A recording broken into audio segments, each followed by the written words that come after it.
I have contemplated making this video for years, and I finally think that today is the day that I'm gonna do it. I have also contemplated making a Reddit post about this. I have thought about doing it anonymously, just so many thoughts, but I feel like this is an experience that I had that I need to share with people to prevent anything from happening to others in the future and to warn people about this company. I didn't make this video sooner for many reasons. The main ones being fear of litigation from the company, fear of burning bridges with the people involved in this story, and also for personal mental health reasons. I just found if I had made this video sooner, it would have damaged my mental health and brought up a lot of really recent and relevant trauma that I was dealing with at the time because of this situation. Now, luckily, it has been years since the situation ended. I am luckily in a better situation now. I live in a better apartment. I have moved out of the city that this occurred in, and I actually only talk with a very few number of people who are characters in this story. So I only keep in contact with a few of those people. I have also been to therapies for this situation, so I feel that has helped me digest it a lot more and come to terms with what happened. But now I think it's finally time for me to discuss the nightmare rental situation that I had that spanned from March 2019 to July 2020. So I have a few prefaces I want to make before I jump right into the story. First of all, I have my notes right next to me, so if I look over to the side, I'm just keeping track of the timeline of events. I will be censoring the names of the people involved in this story just to protect their identities, even if a lot of them have done me dirty and caused trauma to me. I still feel that it's best that I keep them private and I share my side of the story without necessarily needing to involve them. I will, however, say the name of the company that my situation happened with. They used to be called TC United. Now they're called X Living. They're a rental property company. I actually used to have a 15-page Google document describing a timeline of all the events that occurred in this situation during the months that it spanned. But since that situation, I have deleted that document just for personal reasons.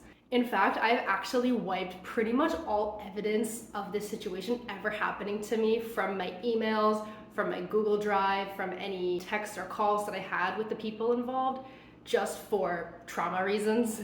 So because of that, I may not remember every event that occurred in this situation. There are so many people involved. There are so many moving pieces and events that happened that it will be hard for me to remember every single detail. So I'm gonna try to hit every major point that occurred and follow the timeline of events. I just wanna let you know that I also probably won't have a lot of screenshots or evidence in this video. As I said, I deleted most of that. So feel free to play this video in the background while you play a game or do other things. Kind of think of it as sort of a podcast. So just sit back and listen to the crazy story that was my life.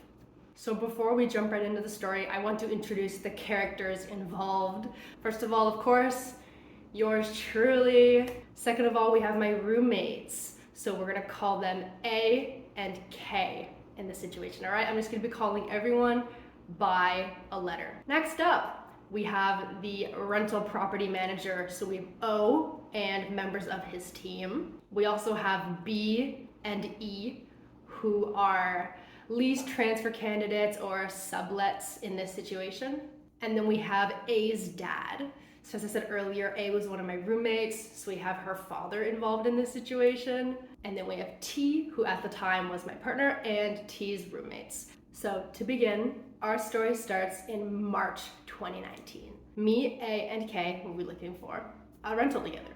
We were looking for a 3-bedroom apartment. Each of us could stay in a bedroom and we could all live together. No problem. So we find this property owned by TCU. I will be referring to TC United as TCU in the story. It's just easier in how I have known them in the past. I will not say the exact location of this apartment because TCU has a bunch of different rental properties around the city, but the city that this occurred in was Ottawa. So capital of Canada, that's the city I used to live in. I went to school there, so that's where this took place. So we found this apartment and we decided to tour it. Unfortunately, Kay was not able to join us for whatever reason, so it was just me and A who went, and then I ended up FaceTiming Kay during the tour to show her the apartment. Along the tour, we found that this property had a lot of potential, but it needed a lot of work, right? So the bones of the house, it was a house that was split into two separate units. So there was an upstairs and then a downstairs, and we would be living in the downstairs kind of main floor / basement area of this building. But we did feel like it had good potential. We were looking at it with very rose-colored glasses as we would move in, be able to paint, be able to renovate, which all three of us were full-time students during this time, so God knows where the hell we would have found the time to do renovations while dealing with school, but whatever. We were very optimistic for little 19-year-old kids. So upon touring, we found a lot of stuff that was good, but quite a few issues that we thought we could solve. But the main issue that was unsolvable was the bedroom situation. So as I said, there were 3 bedrooms, one for each of us. The first bedroom on the main floor was this beautiful room, giant room. It was probably at least, in terms of inches, 15 by 15, if I were to guess. It was a huge room, and it had these beautiful bay windows at the back that you could put your bed in, and it got so much sunlight. It was a great room. Hardwood floors, it was super nice. And then we looked at the second bedroom, and that bedroom was decent. It was a lot smaller than the first room. It was probably more of like a 10 by 10 room in terms of inches. So definitely not as big, but it had the basics. It had a big enough closet, it had decent floor, which looking back was probably laminate wood, and it had decent windows that got enough sunlight. And then, as I said, this was a main floor / basement unit. So we went down to the basement, and that was where the third bedroom was. So this basement was rough. It had, you know when you go to high school and they have those like tile ceilings that if you stand on the desk, you can push up. And if you look up into the ceiling, you can see all the wires and like mice and shit up there. That was the type of ceiling that was in this basement bedroom. So definitely not ideal. The ceiling was also quite low in the bedroom. I am 5'11", so it would have been very hard for me to live in that bedroom and stand up fully to my height if I was in that room. It was also quite dark. It had one window which was barred with one of those no entry or exit clasps, which was quite a fire hazard, but it did have a window nonetheless. We thought we could remove that clasp when we moved in and it would be fine. But overall, quite dingy, quite dark. It did have a closet, but it just was not to the same caliber as the other bedrooms. Also, the basement overall was unfinished. The laundry was down there, and it was free laundry. If you live in Ottawa, you know that there's a lot of coin-operated machines and student living there. So I hate, and especially at the time, hated paying for laundry. So this unit had free laundry, and the property managers would have been paying for the water. So that was super nice plus. But as I said, the basement was unfinished, so it was kind of cobbled stone wall of an unfinished basement, and the floor was concrete and very uneven concrete at that. And they tried placing down wood in part of the basement, especially in that basement bedroom, to help avoid that cold concrete you have to walk on all the time. But the wood was quite damaged and also uneven and warped. It was just not ideal. But during the tour, there were at least 5 other groups that were touring at the same time as us. So I remember walking around this unit touring and feeling a lot of pressure. So after discussing with A and K about the situation and the rooms, we decided to sign the lease. And we decided that we would split the rooms up, but then also divide the prices of them, because each room at the time was listed as a $650 a month rent room. It was a joint lease, but if you wanted to split it up in 3 even parts, it equaled out to about $650 a month per room. But between the 3 of us, we decided that each person, based on the room they got, would be paying a different amount. So what ended up happening is A ended up moving into the beautiful bay window bedroom, and she ended up paying over $650 a month for that room, but still less than $700. So I don't know exactly what the numbers were, but she ended up paying more for her room. I ended up getting the basic middle of the road room that was 10 by 10, and I paid slightly less than $650. And then Kay got the basement bedroom, which we did her so dirty with that. I think it was partially because she wasn't there in person, so we kind of felt like we could shove her in this really awful room. And it's actually really ironic because Kay is the only person from this situation that I still talk to. So if you're watching this, Kay, I'm so fucking sorry about that. We've already talked about this, but oh man, that was rough. And Kay ended up paying probably $625 a month for that room. So now we've decided that we want to rent this apartment. So during our tour, we actually go up to the property manager, whose name starts with O, and we let O know that we wanted to rent the property. And he was like, cool, no problem. I'll let you know once we have the lease together, and then we'll sort it all out. Because this lease was a September to September lease starting in September 2019. So I'm sure you've already been able to detect quite a few red flags in this situation, but now I'm gonna get into more red flags that I naively ignored as a 19-year-old kid who was just hoping for the best in this situation and was very optimistic regarding all of this. Obviously, as I said, the room difference, quite a red flag, but we thought we could handle it for a year and it would be okay. Another red flag of this property was the location. So all three of us went to university in Ottawa, and this apartment was actually quite a ways away from the school. I really liked being within walking distance of amenities. So when I was in school, I really liked being able to just walk to school rather than have to take a train or a bus. And Ottawa's public transit system is so fucking awful. So I never wanted to have to rely on that. I wanted to be able to walk. And from this apartment, to be able to walk to school, it would have been a ways. I was actually so concerned about the location of this property that I ended up having to have a discussion with A about it, where I almost backed out of signing the lease. I kept trying to make excuses for the location and saying, oh, it'll be a nice walk to school, I'll be able to get my steps in. And then I kind of had a talk with myself and decided that I wasn't too sure if I wanted to sign anymore. I got super cold feet.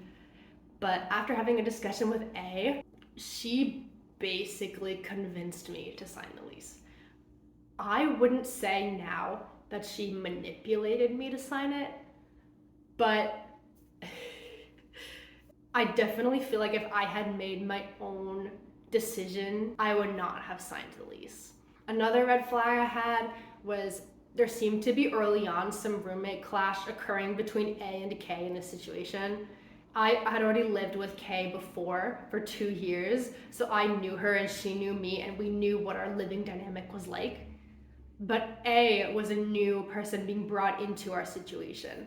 And A and K are both very opinionated people. So we ended up having a talk, all three of us, where A and K could meet and discuss the type of people that they are. Keep in mind, we haven't even freaking moved in yet. We haven't even signed the lease. And we're already having these conversations. So I ended up just putting those rose-colored glasses back on, ignoring the facts of the situation, and deciding to be optimistic and hope for the best. And we signed the lease. So we moved in early September 2019, and the actual moving process itself went fine. There were no issues. We moved into the unit and it was fairly clean. We didn't have to do too much to it before it was livable. So all three of us moved in, and for the first few weeks, it was okay. But we realized that there were actually already some legal issues occurring within the lease, and we'd only just started. So in Ontario, within a certain period of time, your landlord should be providing you with a copy of your lease, whether that's physical on paper printed or given to you by email. You should be able to get that within a certain period of time after signing the lease. And we did not get that within the legal time. So we signed our lease in March 2019, and we did not get copies of our leases until August 2019, which is a lot later than the legal limit in Ontario is. And I realized this very quickly on. So once I realized this was a problem, I immediately emailed O and his team and let him know that we needed copies of our leases. And I think eventually we did get them, but it took a while to get those copies. So after living there for a few months, I think the reality of the situation dawned on us, especially on me. The reality of the room division, it wasn't working. As I said, Kay was stuck in this really dingy room in the basement. The half of the room didn't have real floors in, the ceilings were short, and it was just depressing down there. I realized very quickly that my room was an add-on room. So the original house was built and my room was not a part of that original house. So I'm assuming the property managing team wanted to be able to get more money out of this property, so they added on an extra bedroom. And by consequence of them doing that, my bedroom was not properly insulated. So I remember in my little room, I had placed all my furniture in there, what I could fucking fit in a 10 by 10 inch room. My God, it was packed in there. And I don't own a lot of stuff. I own probably fewer items than the average person, by quite a lot. And I couldn't fit my stuff in there. I had a bed, I had a dresser, and I had my keyboard back there. But because it was not insulated, when the winter came, it got really cold really fast. And the only way I was able to get heat into my room was through this window installed heater, sort of, that I would have to turn on manually every time I wanted heat. And it would just blast hot air into the room. Also, another thing that I personally noticed, within less than a month of me and Kay moving into this TCU property, was I was barely spending any time there. I had all my stuff there, my clothes, my furniture, but I wasn't actually spending my time there. My boyfriend at the time, T, and his roommates all lived in this different property. I spent a lot of time with T and his roommates. I got along with all of them at the time very well. And the house that T and his roommates lived in was actually less than a minute walk away from my work. I used to work as a lifeguard and I worked at 2 pools located in downtown Ottawa, and both of those pools were very, very close to T's apartment. It was just way more convenient for me, and also their apartment was a 15-minute walk from school. So slowly over time, as the weeks passed, as I was living at this TCU property, I started moving my stuff over to T's apartment. So this was the point where I decided that I should move out of the TCU property. So I spoke with T and his roommates and we decided that I could move in with them. So that's what happened. In January 2020, I moved out of the TCU property and moved into the property with T and his roommates. And because of that, I was leaving my room unattended, but I still had about 9 months left in my lease with TCU. So what I needed to do was do a lease transfer. So that in Ontario is basically when you find another person who is able to take over your lease and you transfer the contract to them. I posted an ad, I toured tons of people around the apartment. A lot of them did not want to rent it. And then I met this one girl, her name is B, and B wanted to rent as soon as she toured. So I had her fill out the form and we sent it over to O. And O replied to the email and said that B is not able to do the lease transfer. And the reason why he said was because B's credit score was not as high as it needed to be in order to rent this property. However, in Ontario, it's actually illegal to reject a lease transfer based on credit score. It's illegal. So what he did was completely legal, but because he was the property manager and I was just a 19-year-old kid, I didn't feel like I could say anything to that. So I said, okay, well, B still wants to live here and I'm not living here anymore. I've already moved out. So what can we do to solve this? And he said a sublease. So a sublease in Ontario is basically when you write a subcontract between the original leasee, which would be me, and this new subtenant, which would be B. So between me and her, we wrote up a contract and I had her sign it that basically said that she would live up until the end of my lease. and she would pay me rent, which I would then send to O. So B ended up moving in late January / early February of 2020. But then I hear from A and K that they have an issue with B, the sublet. So we end up talking about everything, and I realize that B has a sugar daddy. So basically, she had a sugar daddy, and A and K were not at all comfortable with that because B's sugar daddy actually knew the address of the apartment.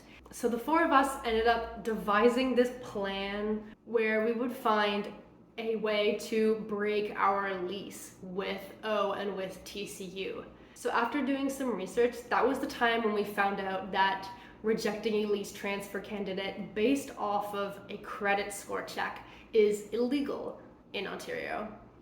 And so that's what we based our lease breaking off of. We served O an N9 form, which basically showed that we were able to legally break our lease. And we wrote a date on there that we would leave. I forget what the date was, but we wrote a specific date that we would leave and that everything would be fine. So B said that she was willing to ride out the contract and stay living in that property up until the N9 was valid, and then everybody would move out. So A would leave, K would leave, and B would leave. And then all of the contracts would be null and everything would be fine.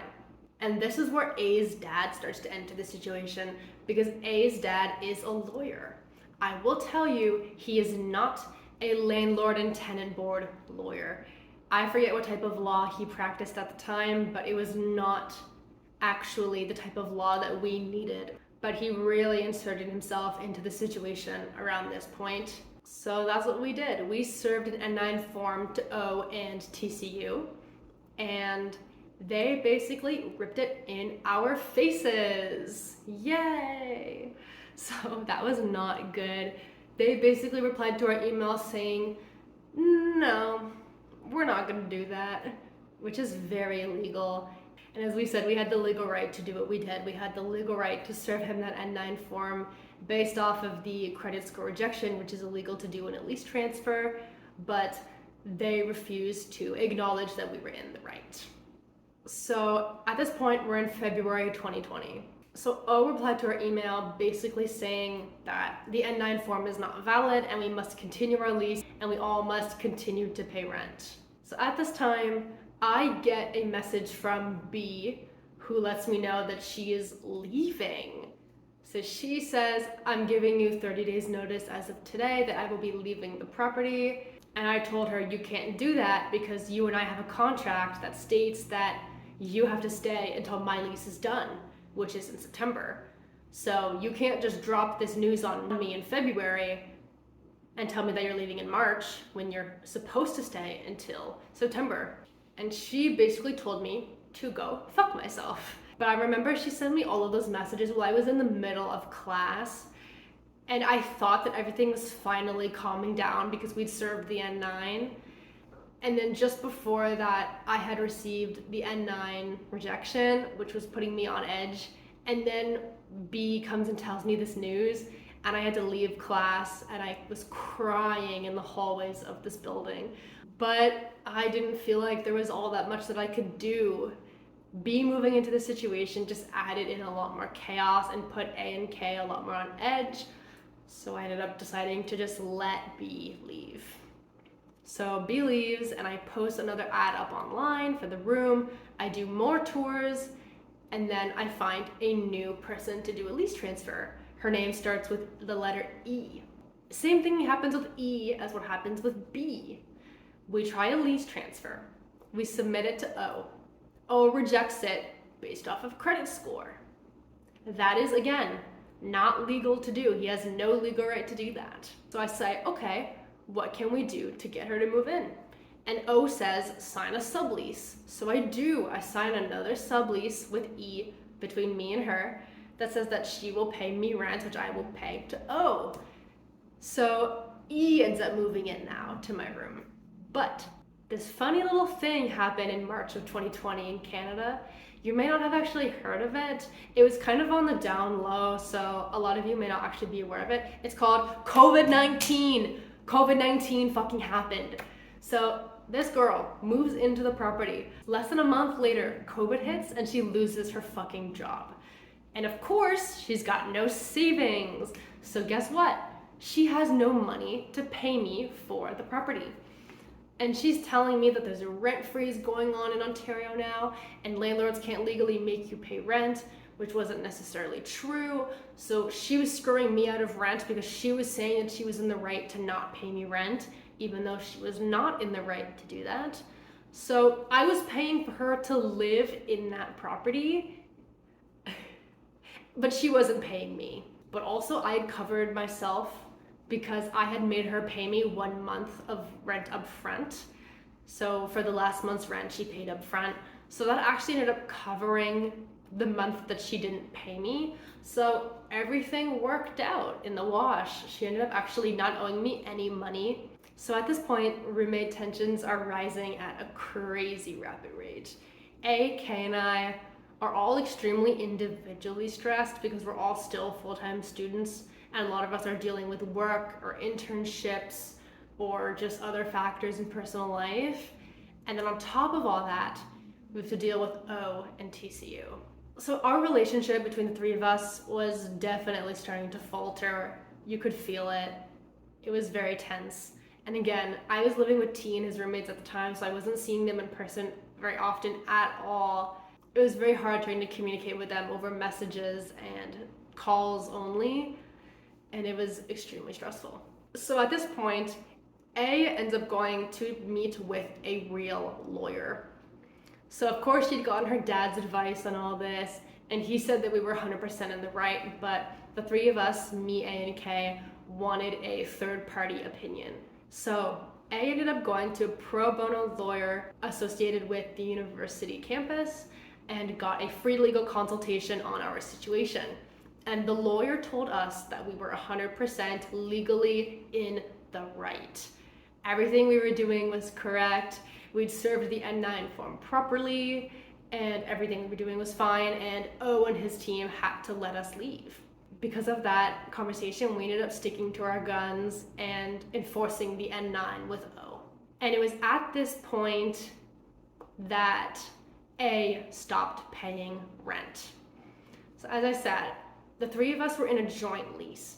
And in Ontario, what a joint lease means is while each person gets their own room and pays separately for the rent that is for the room that they occupy, however, the lease applies to all three tenants. So if one of us were to choose to leave and suddenly stop paying rent, the other two roommates will have to pick up the slack. So in March of 2020, that was the first month that A did not pay rent. And she actually never paid rent again. And as per the date on the N9 form that we served, I actually believe the date was March 1st, 2020, or it was April 1st, 2020, one of those two. A moved out on the date listed on the N9, and her parents paid for her to live in a one-bedroom by herself in a much better location. However, that was not the end of her involvement in the situation at all. And my tensions with E are also rising at a crazy rate, because I'm telling E that we need to enforce this N9 and that she needs to leave by a certain point because she's not allowed to be there after the date listed on the N9. And A had moved out, K was planning on moving in with her boyfriend, and I was already gone. So the only person left was E. So I ended up having a lot of really heated conversations with E over text, again, just discussing this whole thing. And she called me all sorts of mean names and was just saying that I was naive and all this stuff. And I was just telling her, I'm going off of what a lawyer has told me to do, but I was doing all sorts of legal work as well to see if she stayed, if it was my problem. And it sort of was, but also it sort of wasn't. Because once the lease ended, she was no longer my responsibility. So after the N9 date passed and our lease was legally broken and we were no longer in it, then E would actually be a squatter. And if you wanted to get her out of the property, you would have to call the police and say that she's trespassing, which at that point, she would have been trespassing. So at this point, I decide to get a different lawyer's input.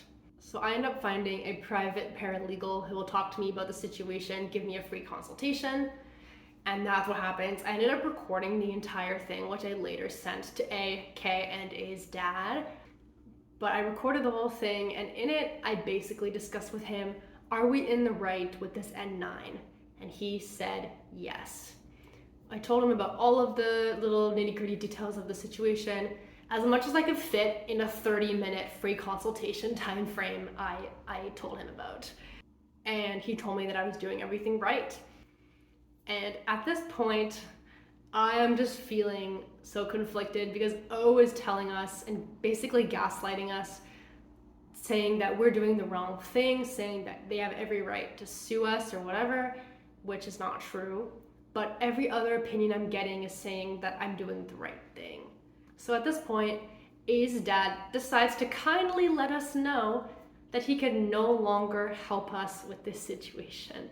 A's dad basically tells us that his lawyer firm actually works with TCU a lot and represents TCU a lot. So it's actually a conflict of interest of him to be giving us advice because we would be going up against TCU. So he basically says that he will be rescinding all advice that he's given us, and he will no longer be giving us any advice in the future on our situation. And mind you, now it's April 2020. E is still living in my room. A has moved out and K has also moved out. So we are still trying to enforce this N9 form. We're still trying to enforce to O that we broke the lease legally because of your illegal credit score rejection for the lease transfers, and that means that we no longer need to live there anymore. And he just kept refusing. I remember I had email chains that were dozens of emails long of just back and forth conversation where me and A say, we're in the right, we're allowed to do this.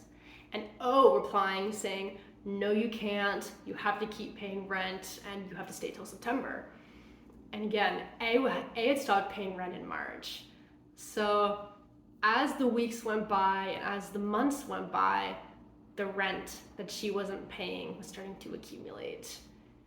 And I did not pay rent in April 2020, and neither did K. So to us, we didn't have a lease with TCU anymore. We didn't live under them anymore. But TCU refused to accept that. And they trapped us in a lease that was not legally binding anymore. And it was in around April 2020 when my mental health really started to falter. I found myself obsessing over this situation, constantly on calls with A and K, and constantly drafting and sending emails to O, sending him screenshots of the Ontario landlord-tenant law, trying to educate him on something that he should already be educated on, because this is his job. I started having breakdowns over the situation. I was putting all of the energy that I had every day into proving to O and to TCU that what me and my roommates were doing was right. It took so much out of me. It was extremely emotionally draining, constantly trying to find new ways to explain it to O and finding other ways out at the same time, because he was upholding that we had a lease, which to us we didn't. And then one day we get served an eviction notice, and we read the paperwork attached with the proper form, and it says, you are being served this notice because you have not paid rent and you owe this much money. And it showed the money that we owed. But in the paperwork, it said, in order to continue the lease, you need to pay the amount owed and continue to pay rent. Or you could agree to move out by a specific date. And then they had written a date in April in that space. So we're looking at this form, and at first we're laughing at it, because we just think it's such a joke to be served an eviction notice when we're not tenants. And that's the first attack that we take in response to that email. We say, what are you talking about? We're not tenants. We don't live under you. And again, they say that that's not true, that we have a lease here. And we tell them again that nope, the N9 made that void. We broke that lease months ago, whatever. So then we decided to play along and we signed the eviction notice. But instead of agreeing to pay the money we owe to stay, we checked the box that says we will move out by a certain date. And I'm sure you can guess how well that went. They were not happy.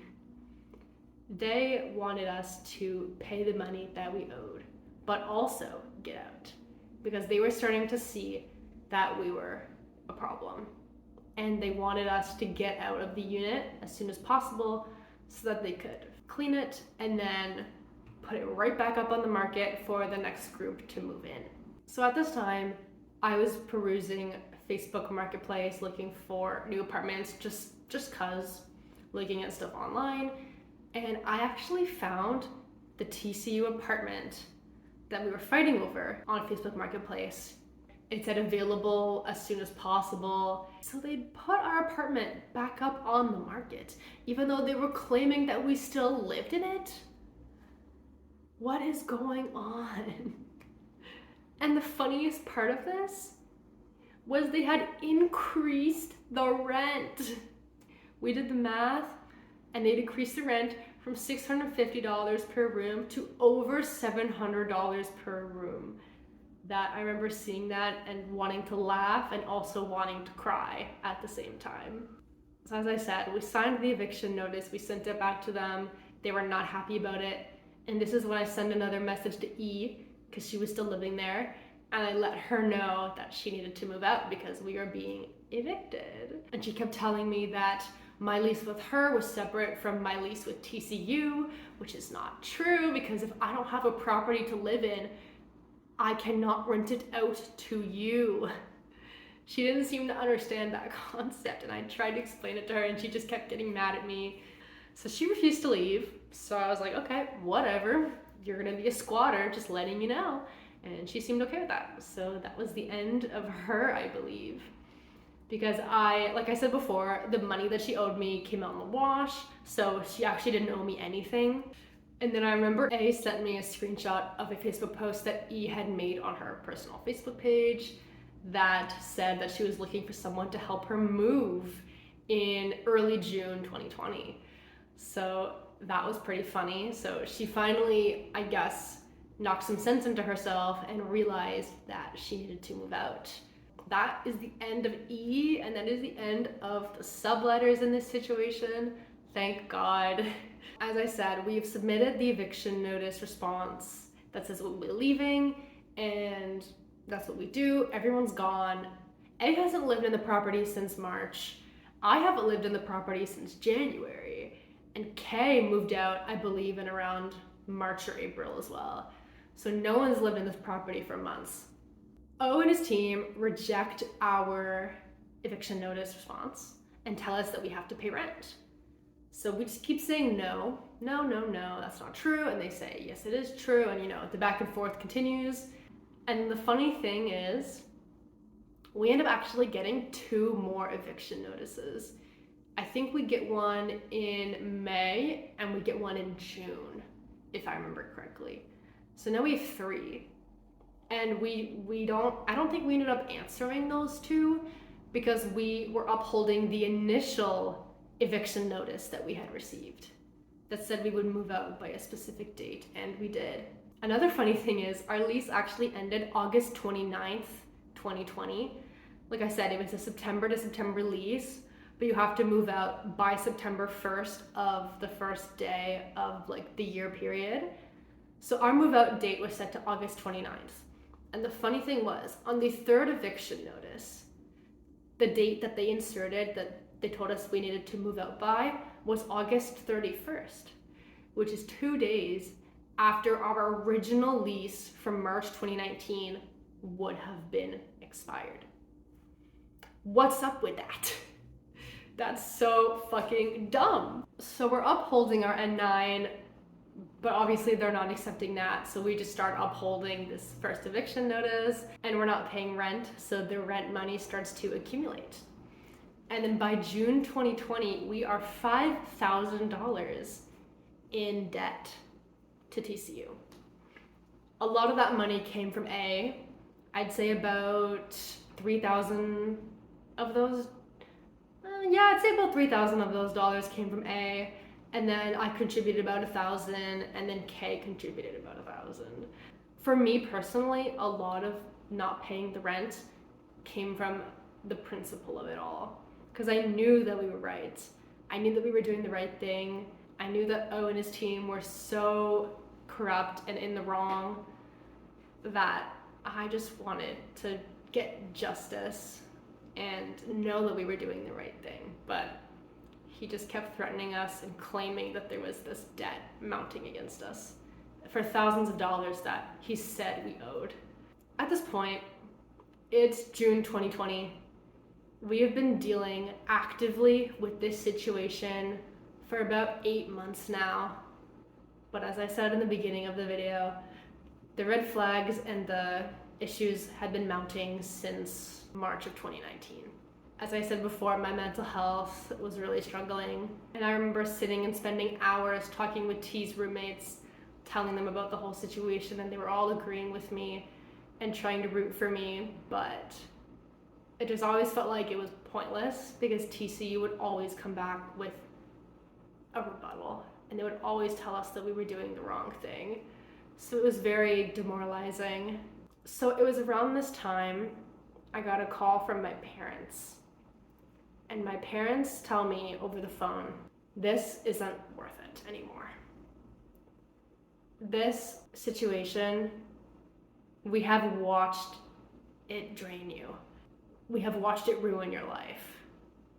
And we've watched you put so much time and effort into research and trying to do the right thing and trying to win this battle with these people that are never gonna let you win. They're never gonna let you go. So they told me, we are willing to pay your debt if you will agree to their terms. And I was shocked when they told me that because they didn't have to do that, but it was just so relieving to hear that the end was coming. That maybe in the near future there would be a time where I would be free from this situation, where I could finally sit back and just move on. So I took that opportunity pretty much immediately. So I told A that if we all just paid our debt and agreed with them, maybe we could move on. Because at the end of the day, they were already looking for new tenants to move in. They just wanted their money. But A's dad was not willing to let that happen. A's dad was willing to go to court and fight over this situation till the bitter, bitter end because he believed that him and his daughter were doing the right thing. However, because we were in a joint lease, it would have been hard for A to go to court alone. It would have had to involve me and K, but neither of us could afford court. And my parents were telling me, think of how much money it will cost you to go to court and to hire a lawyer than it would for you to pay off your part of the debt. We received a form from TCU saying that we would break our lease by a certain point if we agreed to pay the money that we owed. And we signed that. And actually, A ended up signing that form behind her father's back. So we didn't tell him that she signed that, but she also wanted to be done with the situation. So she signed the form, but she didn't have the money to pay. But we spoke with TCU, and they actually ended up pardoning 1 month of rent that we owed. So they took off $1,000-ish from the amount that we owed. So they took it down a bit. So now we only owed about $3,500. $2,000 of that was A's. But A didn't have the money to pay it. And if she'd asked her parents to pay for it, then her dad's wrath would have come down on us like nobody's business. So I was telling my parents about the situation, and my parents said, we'll pay for it. We spoke with TCU. We told them that A would pay her part of the rent, Kay would pay hers and I would pay mine. So that's what happened. My parents sent me a money transfer of about 2,000 Canadian dollars, which I then sent to A, and A sent to O. And then I paid my amount and Kay paid her amount, and then the worst of it was over. But that wasn't quite the end of it, unfortunately. So we pay our outstanding rent. Now our debt has been cleared, and TCU tells us that, okay, your lease is done. And this was about June of 2020. So in June 2020, O ended up visiting the property. O emailed us saying that they visited the property and there was tons of damage that needed to be dealt with. And he sent pictures of the property. There was furniture left in the property. Very little, I think, actual damage, just stuff left inside. And O told us that we needed to clean it and we needed to fix every repair. And they listed all the repairs that we needed to do, some of which included things that were broken when we moved in. Remember when I brought up the wood floor in the basement at the very beginning of the video that you probably thought wasn't relevant at all? Well, it's relevant now. They told us that we had to fix that wood floor, which is fucking preposterous. So we told them a lot of these things were already issues when we moved in. We told you about them when we moved in, which we did, and they refused to listen to us, and they told us it needed to be fixed. Otherwise, they would bring in a proper repair team and send us the bill. So we say, okay, fine, we'll do what we can. So me, A, and K end up going in person. My parents come to help, and I think Kay's parents also came to help, and we did as many repairs as we could. First, we started with clearing out all of the stuff to the curb, and I was part of a Buy Nothing group on Facebook at the time, so I posted the stuff that was salvageable to the Facebook group, and I said, if you want this, come get it. Here's the address. After we cleared out all the stuff, we cleaned as much as we could. It was probably cleaner than when we moved in. We vacuumed every floor, we cleaned every bathroom.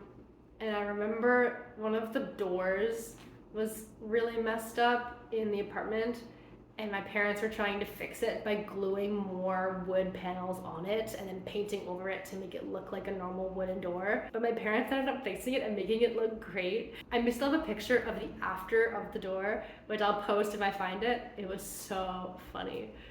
But among that, we tried to fix everything that we could.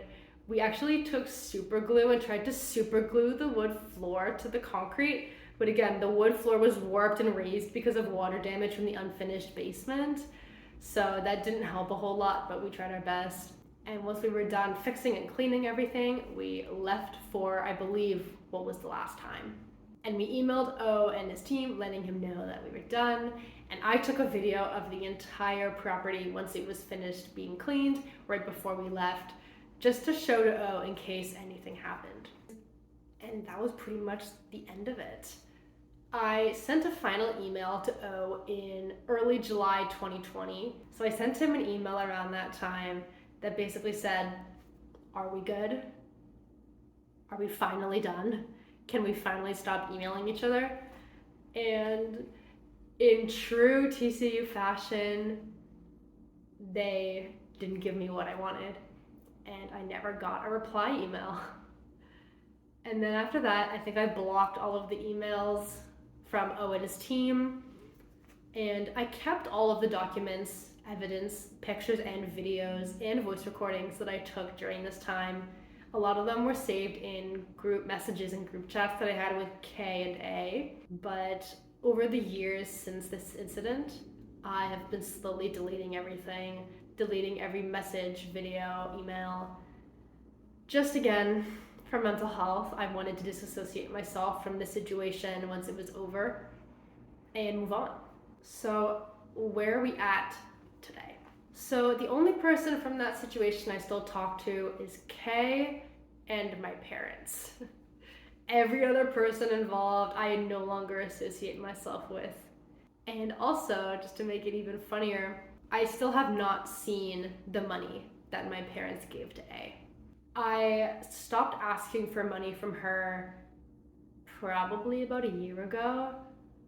She sent me about half of the $2,000 she owed, and I still haven't seen the other half to this day.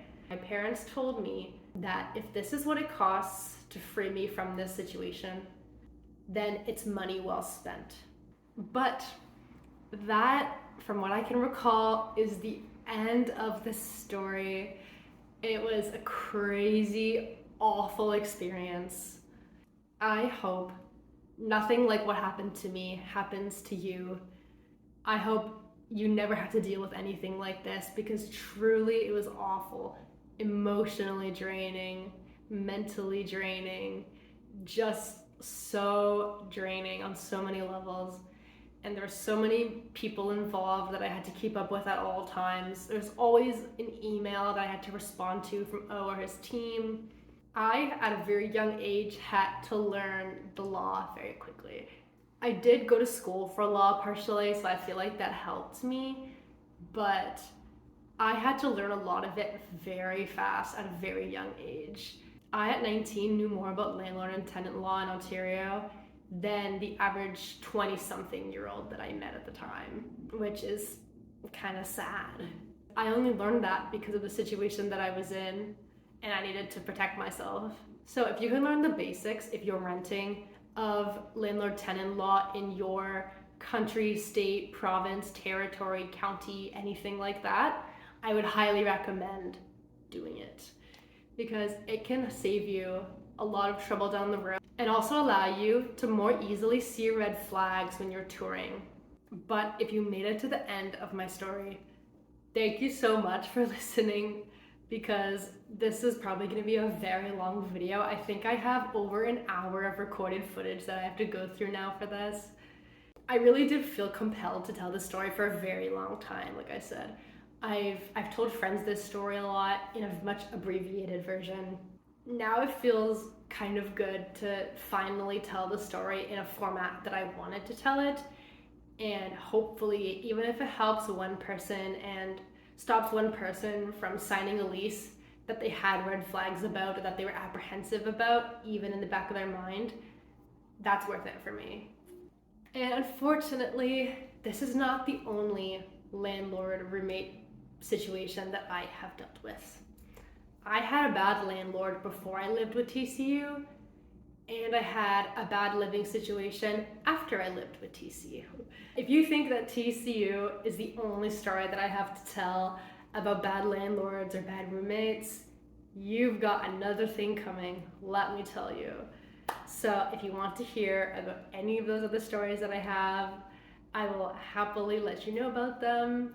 But feel free to let me know your opinions on this story or on the people in this story in the comments. But oh my god, what a crazy situation. If you or anyone you know has had a situation like this, let me know. Maybe it'll make my past self feel better. But again, thank you so much for listening, and I will see you in the next whatever the hell I post. Bye!